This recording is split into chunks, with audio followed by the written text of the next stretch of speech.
And normally, on these picnic sites, you meet nobody. But there was 2 hikers coming towards us, and the Queen would always stop and say hello.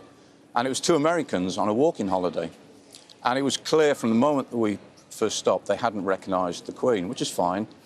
And the American gentleman was telling the Queen where he came from, where they were going to next, and where they'd been to in Britain. And I could see it coming, and sure enough, he said to Her Majesty, "And where do you live?"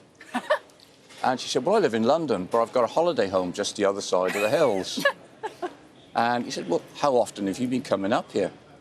"Oh," she said, "I've been coming up here ever since I was a little girl, so over 80 years. And you could see the clogs thinking. He said, "Well, if you've been coming up here for 80 years, you must have met the Queen."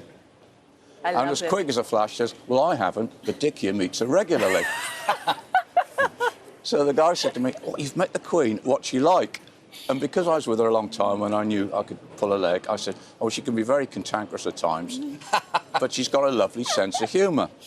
Anyway, the next thing I knew, this guy comes round, puts his arm around my shoulder, and before I could see what was happening, he gets his camera, gives it to the Queen, and says, "Can you take a picture of the 2 of us?"